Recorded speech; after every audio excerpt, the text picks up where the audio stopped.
Well, what a performance this has been from Chennai. This is what we expect from a team in yellow. And this is the final shot by Ruturaj Gaikwad. Stepped onto the position, smashed to six, and eventually helping his side to a 8-wicket victory over a side which occupies third position on the points table. Just see the smile in the camp. Everybody feels so good because finally, MS Dhoni's men has returned to victory. MS Dhoni there remained unbeaten, and I think he will be the happy man. Ruturaj Gaikwad couldn't contribute with the bat in last game, and I think it will be a very good sign for Chennai in the years to come, where Ruturaj Gaikwad can be your new opening. He can open probably with Faf du Plessis. I think if you look at their batting lineup, 65 of 51 deliveries from Ruturaj Gaikwad, a good innings under pressure. Faf du Plessis, 25 of 13 deliveries. That start was actual difference between these two teams. 145 is all Bangalore managed. And the last performance against Kolkata and this performance is absolutely upside down because in the last game, Mohammad Siraj was at his best. What a scintillating performance it was from him. And today, just the opposite one. But I think that youngster will be happy. Faf du Plessis congratulating Jagdish and happy. Stephen Fleming finally will be going in that post-match press conference with a big smile on his face. And हमें सबको अच्छा लगता है क्योंकि एक ऐसी side जिसने हर साल जब भी ये टूर्नामेंट खेला है प्लेऑफ्स में अपनी जगह बनाई है 3 बार टाइटल विनर। मैं कितनी बार ये वाली बात बोल चुका हूं। और इस साल जब हम इनको देखेंगे कि लास्ट 2 गेम्स बचे हैं उसके बाद ये प्लेऑफ्स में जगह नहीं बना पाएंगे। I think they are ending on a note where all of us will be a little happy that okay, finally Chennai is ended on a good note. I think last 2 games and MS Dhoni and his men will try their level best to do things right. On the other hand, Bangalore, अब आएगा मजा क्योंकि अभी तक इतना tough competition मिला नहीं था। Bangalore देख लो, Mumbai, Delhi, all 3 teams are currently occupying first, second and third position with same points, that is 14. सिर्फ नेट रन रेट का वहां पे फर्क है। इंटरेस्टिंग ये होगा देखना कि कौन सी वो पहली टीम होती है जो क्वालिफाई करेगी प्लेऑफ्स के लिए because you need minimum of 16 points. तो वो देखने में काफी मजा आने वाला है बिकॉज यू एक्सपेक्ट कि बैंगलोर या फिर दिल्ली फर्स्ट 2 में फिनिश करें क्योंकि उनकी over a period of time performances अच्छी निकल के आई है। मुंबई पर्सनल नोट पे मैं नहीं चाहूंगा फर्स्ट 2 में फिनिश करें, maybe because they are already 4 time title winners and वो एक एक्स्ट्रा एज अगर मुंबई को वापस मिलती है then they will definitely be making it to the finals. तो थोड़ा सा डिफरेंट हो पाए तो अच्छा रहेगा। Virat Kohli looks a little unhappy in the post show but he has to be because हमने मिड इनिंग्स में अतुल पाजी से ही बात करी थी कि शायद 145 रन थोड़े से कम रह जाएंगे इस विकेट पे और वैसा ही कुछ दिखा। देवदत्त पडिक्कल, एरॉन फिंच वो स्टार्ट दिलाने में नाकामयाब रहे, बॉल बहुत ज्यादा कंज्यूम कर रहे हैं और वहीं पे आके एक डिफरेंस आ रहा है। अनफॉर्चुनेटली अगर ऐसे ही कंटिन्यू होता है तो विराट कोहली और एबी डिविलियर्स पे वो वाला एक प्रेशर आ जाएगा जो 12 साल से ये दोनों झेल रहे हैं। इनको चाहिए something different. Top of the order में शायद आप फिलिपे को ऑप्शन आपका रख सकते हैं, एरॉन फिंच को शायद आप बाहर बिठा सकते हैं, देवदत्त पडिक्कल को आपको बताना पड़ेगा कि हम T20 क्रिकेट खेल रहे हैं, 50 ओवर नहीं खेल रहे कि आप इतनी गेंदें खेल जाएं उसके बाद जो आपको एक स्टार्ट मिला है उसको एक बड़े स्कोर के अंदर तब्दील ना कर पाए। तो वो बहुत ज्यादा महत्वपूर्ण रहने वाला है। और इनका मिडिल ऑर्डर इस टाइम पे चेंज करना बनता नहीं था। शिवम दुबे को आपको साइड में वापस लाना पड़ेगा क्योंकि आपकी साइड में एबी डिविलियर्स के बाद है कौन? Moeen Ali. Moeen Ali is not performing with the ball, with the bat, he's not performing. Then you have somebody like Washington Sundar, who cannot be termed as a proper batsman, though he opens for Tamil Nadu. But even then, he's a bowling all-rounder. You cannot expect him to go out there, probably score those 30 of 12 deliveries and make a difference because that cannot happen. Similarly, Chris Morris, again a bowling all-rounder.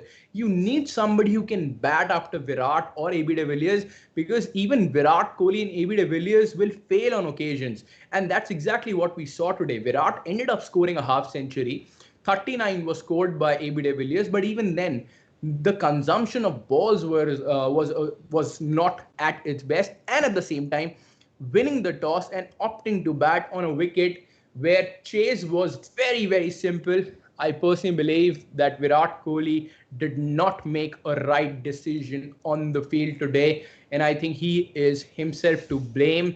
On the other hand, next match खेला जाएगा राजस्थान और मुंबई के बीच में, एक बड़ा match Mumbai के point of view से, क्योंकि मुंबई चाहेगा कि वो 2 पॉइंट्स बैक करे और क्वालिफायर्स में अपनी जगह बनाए, प्लेऑफ्स में अपनी जगह बनाए, क्वालिफायर 1 खेलने के अपने चांसेस बढ़ाएं, और वो चीज़ तभी हो पाएगी अगर वो आज का मैच जीतने के अंदर कामयाब रहते हैं। राजस्थान के साथ जो आखिरी मैच खेला था, एक कन्विंसिंग विक्ट्री मिली थी। वैसे राजस्थान के खिलाफ मैं आपको बता देता हूँ, इतना अच्छा इनका रिकॉर्ड है नहीं, पर कन्विंसिंग विक्ट्री मिली थी आखिरी बार जब 2020 के इंडियन टी20 लीग में खेले थे।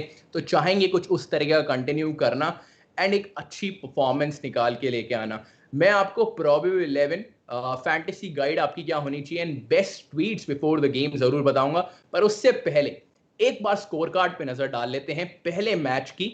डबल हेडर है आज Sunday, so it's a treat for all of us. पहले मैच के स्कोर कार्ड पे एक बार नजर डालते हैं। चेन्नई बनाम बैंगलोर। बैंगलोर ने करी पहले batting, 145 is what they managed in their quota of 20 overs for the loss of 6 wickets. Devdutt Padikkal and Aaron Finch opened the innings. As I said, Devdutt Padikkal consumed a lot many deliveries, 22 of 21 deliveries for him, 2 boundaries and a 6. Aaron Finch, on the other hand, 15 of 11 deliveries.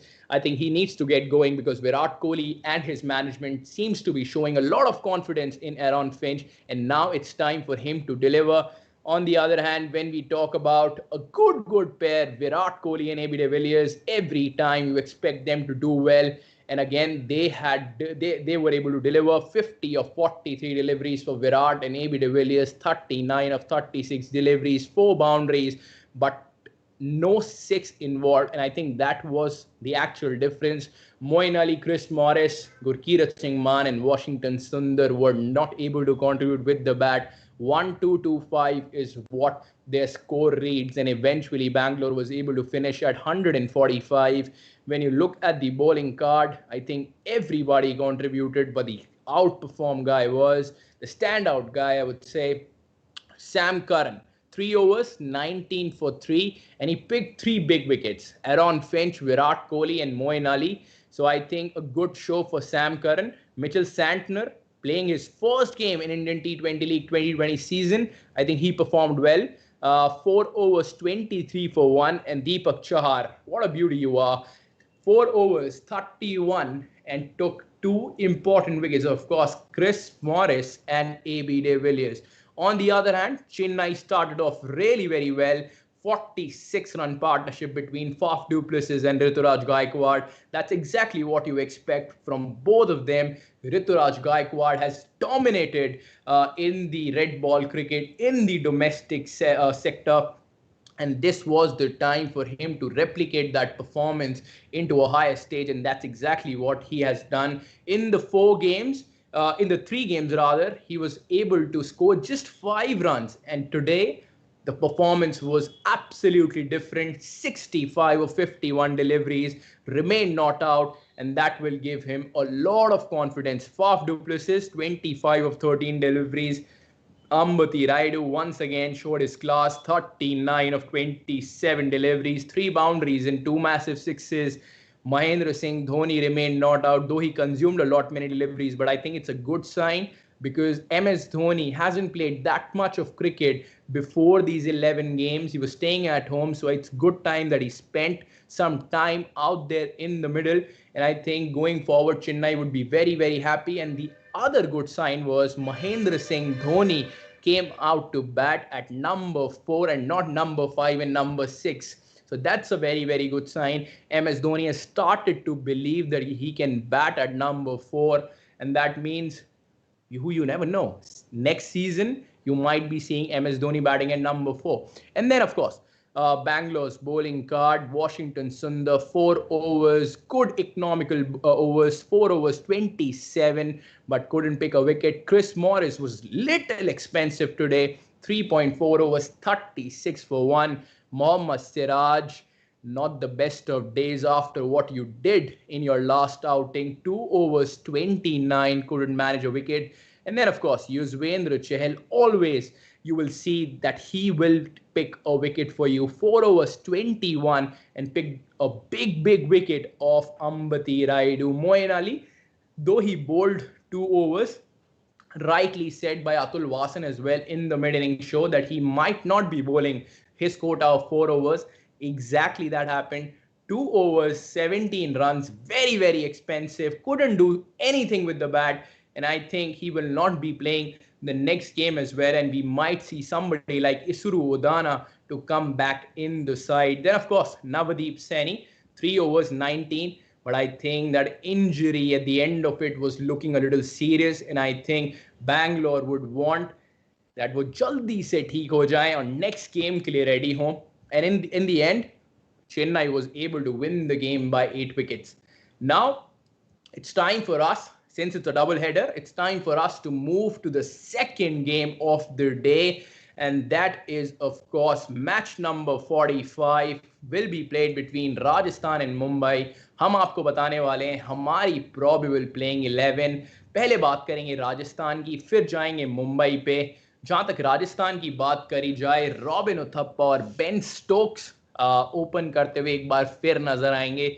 Robin Uthappa ने एक तरीके से जकड़ सा लिया है. वो एक इतना अच्छा खेल रहे हैं ओपनिंग ऑर्डर में कि उनसे एक्सपेक्ट आप बार बार करेंगे कि एक अच्छी परफॉर्मेंस निकाल के लेकर आना चाहें.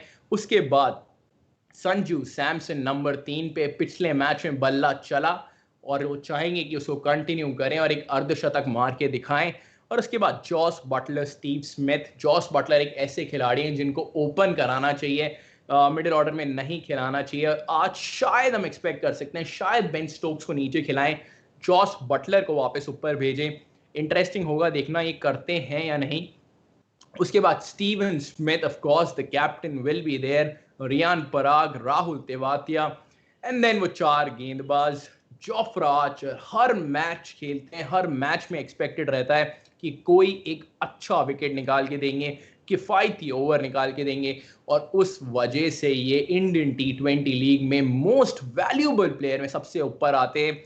जोफ्रा आर्चर रहेंगे इस टीम के चौथे overseas player. Shreyas Gopal, Varun Aaron and Jaydev Unadkat. मुझे लगता है आज कार्तिक त्यागी और अंकित राजपूत को मौका नहीं मिलेगा. वरुण एरन को खिलाना चाहिए. जयदेव उनटकट एक एक्सपीरियंस कैंपेनर, एक बार फिर मौका मिलना चाहिए, इसलिए हमने उन दोनों को साइड में रखा है. जहां तक टॉप पिक्स की बात करी जाए, जॉस बटलर, स्टीवन स्मिथ और जयदेव उनटकट, इनसे रहेंगी उम्मीदें. जयदेव उनटकट हमारे एक एक्स फैक्टर, थोड़े से रिस्क फैक्टर हैं. शायद मौका ना मिले, पर अगर मौका मिलता है तो आज एक अच्छी परफॉर्मेंस निकाल के ला सकते हैं. जहां तक बात करी जाए मुंबई की, ईशान किशन और क्विंटन डिकॉक. आप लोगों को थोड़ा सरप्राइज हो रहा होगा कि रोहित शर्मा कहाँ है. तो रोहित शर्मा आज का मैच शायद ना खेलें because of an injury, and that's the reason we have kept somebody like Ishan Kishan at the top of the order. He performed really well against Chennai in the last game at Sharjah, and we might expect a similar performance against Rajasthan. Quinton de Kock, wicket-keeper batsman, you have to have somebody like him in the side. उसके अलावा सब wait कर रहे होंगे थोड़ी हमारी भी batting आ जाए, क्योंकि लास्ट मैच में तो 10 विकेट से जीती और किसी की बैटिंग आने ही नहीं दी इन दोनों ने. तो चाहेंगे कि दूसरों की भी बैटिंग आए. सौरभ तिवारी नंबर 3 पे, सूर्य कुमार यादव, हार्दिक पांड्या, कृणाल पांड्या, कायरन पोलार्ड. इन तीनों का नाम साथ में लेने में काफ़ी मज़ा आता है. इतनी अच्छी परफॉर्मेंसेस हर मैच के अंदर निकाल के लेकर आते हैं. हार्दिक पांड्या आपकी batting allrounder, Kieron Pollard batting बोल लो, बॉलिंग बोल लो, पर परफॉर्म बहुत अच्छा करते हैं. रोहित शर्मा थोड़ी रनिंग जरूर करते हुए नजर आ रहे हैं आबू धाबी में, पर मुझे एक्सपेक्ट ये कर रहा हूं कि शायद आज इनको ना खिलाएं, क्योंकि कायरन पोलार्ड इतनी गंदी कप्तानी कर नहीं रहे हैं. तो उनसे आप एक्सपेक्ट कर सकते हैं कि आज वो कंटिन्यू करेंगे और थोड़ा सा ज्यादा रेस्ट आप देना चाहेंगे रोहित शर्मा को. थोड़ी सी भी निगल अगर बढ़ जाती है, एक इंजरी में कन्वर्ट हो जाती है, तो आपके लिए शायद प्लेऑफ्स में भी रोहित शर्मा अवेलेबल ना रहे. तो कायरन पोलार्ड ने पोस्ट मैच प्रेस कॉन्फ्रेंस में भी कहा था कि हम चाहेंगे कंटिन्यू करना, रोहित शर्मा को बाहर बिठाएंगे, कंटिन्यू करेंगे सेम साइड के साथ में. एक्सपेक्ट कर सकते हैं आज कि ऐसा ही कुछ होगा। जसप्रीत बुमराह, ट्रेंट बोल्ट, राहुल चहर और नेथन कुल्टरनाइल, ये रहेंगे 4 गेंदबाज। नेथन कुल्टरनाइल से एक्सपेक्टेड ये था कि शायद इनको 2 या 3 मैचेस ही खिलाएंगे, जेम्स पैटनसन को वापस ले आएंगे, क्योंकि बोला ये गया था महिला जयवर्धने के द्वारा कि हम वर्कलोड मैनेज कर रहे हैं, पर वर्कलोड मैनेज करते हुए लग नहीं रहा, क्योंकि आप हर मैच में नेथन कुल्टरनाइल को खिला रहे हो। James Pattinson, who was delivering for you in every game, is now sitting out. So little surprise, but this is how it is. 4 overseas: Quinton de Kock, Kieron Pollard, Trent Bolt and Nathan Coulter-Nile. So ये रहेगी मुंबई की 11। जहां तक बात करी जाए top picks की, Quinton de Kock को आप बाहर नहीं रख सकते, बिल्कुल बाहर नहीं रख सकते। एक लेफ्ट हैंडर जिनने राजस्थान के खिलाफ अच्छा परफॉर्म किया था, सूर्य कुमार यादव भी हमारे टॉप पिक्स में होना चाहते थे, पर 3 ही क्योंकि हम खिलाड़ी रख सकते हैं तो हमने सूर्य कुमार यादव को नहीं रखा, पर यादव ने भी काफी अच्छा परफॉर्म किया था राजस्थान के अगेंस्ट। उसके अलावा सौरभ तिवारी बहुत टाइम से बेंच पे बैठे हैं, लास्ट मैच में मौका मिला, बल्लेबाजी आई नहीं। इस मैच में अगर बल्लेबाजी आती है तो एक रिस्क फैक्टर है, पर अच्छा परफॉर्म कर सकते हैं। और उसके अलावा जसप्रीत बुमराह, जैसे हमने बात करी जोफ्रा आर्चर की, राजस्थान के लिए हर मैच में विकेट निकाल के देते हैं, वैसे ही मुंबई के लिए जसप्रीत बुमराह हर मैच में आपको विकेट निकाल के देंगे। और आखिरी मैच की परफॉर्मेंस जो चेन्नई के अगेंस्ट थी, वो तो ये भूले ही नहीं होंगे, इतनी बेहतरीन परफॉर्मेंस इन्हें करी, और आप वापस इनसे एक्सपेक्ट कर सकते हैं कि कुछ अच्छा करेंगे। ऐसा कुछ साइन आ रहा है कि कोई डेब्यू करने वाला है मुंबई के लिए, तो that's also a very very good sign. Interesting होगा देखना, दोनों ही टीम कैंप्स में बात चल रही है क्या होगा क्या नहीं होगा, क्या करना चाहिए। राजस्थान ये सोच रहा होगा हम क्या डिफरेंट कर सकते हैं, ये सीजन हमारे लिए ऑलमोस्ट ओवर हो चुका है, can we do something special, can we do something for our fans. That's the only question which has remained unanswered for them. Steven Smith still out there in a huddle. Everybody seems to be listening to him, but I don't know how many of them will actually inject them into themselves. If you look at the win percentage, 58% in favor of Mumbai. And then you again see Kieron Pollard out there. That means we were absolutely right. They are not risking somebody like Rohit Sharma for this game. And Kieron Pollard will be continuing. आप लोगों को Kieron Pollard के बारे में एक बात बता देता हूं, कायरन पोलार्ड एक भी मैच फ्रेंचाइज T20 लीग में इस साल नहीं हारे हैं। इनने पहले करी थी नाइट राइडर्स की कप्तानी, कैरेबियन प्रीमियर लीग में सारे मैच जीते थे, और यहां पे एक मैच खेला है, एक मैच के अंदर कप्तानी करी है, और कैप्टन के रूप में जीत दिलाई है मुंबई को। That's also very very good thing. Now let's look at the best tweets before the game. The first one is coming from Rohit. Think Mumbai should try Prince out today. They are ahead in the points table, have a good net run rate too, might be worth having an X factor going into the playoffs. Try him for a game. If he works out, then hide him until the playoffs. Well, to be very honest, Rohit, it's a very, very good thing which is said by you, trying somebody like Prince Balawat, who is a little X factor in the side, but Kieron Pollard mentioned in the post-match press conference that they would not be risking a player in their side. They would want to stick with the same playing 11 unless and until there seems to be an injury. So I don't think any changes are happening today, except for, of course, Rohit Sharma not playing today. Anyway, let's move on to the next tweet, and that is, of course, by Somesh Agarwal. The hopes for Rajasthan making to playoffs hanging by a thread. Another letdown by their big shot foreign players in their game against Mumbai will ensure that the load of underneath the thread crosses the breaking point. I totally agree to it, Somesh, because make और break chance है। यहां पे अगर हारते हैं तो 14 point भी complete नहीं कर पाएंगे, तो ये गेम जीतना बहुत ज्यादा जरूरी है। पर अभी भी राजस्थान के होप्स हैं दूसरी टीम्स पे कि दूसरी टीम्स किस तरीके से परफॉर्म करती है। कोलकाता अगर एक भी मैच और जीत जाती है तो आपके चांसेस बिल्कुल खत्म हो जाएंगे पॉइंट्स टेबल प्लेऑफ्स में जाने के। क्या रहता है क्या नहीं रहता है वो आज इस मैच के बाद में पता चलेगा। और इसी के साथ एक बड़ी खबर आती हुई, मुंबई ने जीत लिया है टॉस, और टॉस जीतने के बाद बल्लेबाजी का डिसीजन लिया है। I think it's a very, very good sign, even for Rajasthan, for that matter of fact. It's a good toss for them to lose because they end up chasing well. It will be interesting to see whether they are able to adapt the conditions of Abu Dhabi and produce a good performance. But the news from the center is Kieron Pollard has won the toss and he has elected to bat first. With this, now it's time to look at the fantasy guide of match number 45. Josh Butler and Quinton de Kock are our wicket keepers. Fantasy अगर आप खेल रहे हैं, ये दोनों आपकी side में होना बहुत ज़्यादा ज़रूरी है. जॉस बटलर को रखें, क्विंटन डिकॉक को रखें. जहां तक बैट्समैन की बात करी जाए, robin Uthappa, Steven Smith, Hardik Pandya और कायरन पोलार्ड. हार्दिक पांड्या अब एक बैट्समैन बन चुके हैं. पहले हमारे ऑलराउंडर थे, पर इस साल के टूर्नामेंट में उनने बॉलिंग नहीं करी है, इसलिए हमने उनको बैट्समैन चुना है. रॉबिन उथप्पा, स्टीवन स्मिथ दोनों कंसिस्टेंट परफॉर्मर, 25 से 30 रन आपको निकाल के दे सकते हैं. हार्दिक पांड्या एक एक्स फैक्टर, इसलिए हमने उनको आज वाइस कैप्टन भी बनाया है. सूर्य कुमार यादव आखिरी गेम जो खेला था राजस्थान के अगेंस्ट, उसमें काफी अच्छा प्रदर्शन दिया था, 70 करीब रन मारे थे, फॉर्म में वापस आए थे, तो इनको साइड में रखना काफी ज्यादा जरूरी है. उसके अलावा राहुल तेवातिया और बेन स्टोक्स रहेंगे हमारे ऑलराउंडर. राहुल तेवातिया रहेंगे हमारे captain, another X factor, another allrounder, जिनसे आप एक्सपेक्टेशन राजस्थान ने काफी लगाई है. 2 मैचेस अपने दम पे जीत कर राजस्थान को दिए हैं, काफी एक्सपेक्ट कर सकते हैं आज के गेम के अंदर भी. और जहां तक बॉलर्स की बात करी जाए, 3 bowlers, Jofra Archer, Trent Boult, Jasprit Bumrah. मुझे लगता है अगर आप 3 ही गेंदबाज लेना चाहते हैं अपनी साइड में, इन तीनों को आपको जरूर रखना है.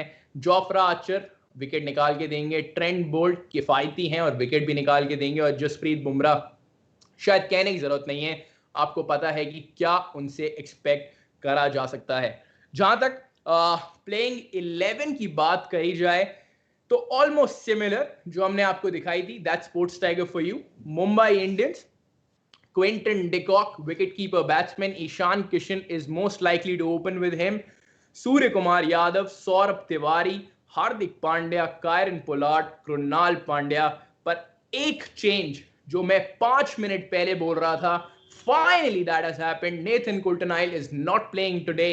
James Pattinson is back. That's exactly what we were expecting to happen. James Pattinson आ गए हैं. राहुल चहर, ट्रेंट बोल्ट और जसप्रीत बुमराह. ये रहेगी मुंबई की प्लेइंग 11. जहां तक बात करी जाए राजस्थान की, तो Robin Uthappa, Ben Stokes open करते हुए नजर आएंगे. संजू सैमसन नंबर 3 पे, Jos Buttler, Steven Smith, Riyan Parag, Rahul Tewatia, Jofra Archer, Shreyas Gopal.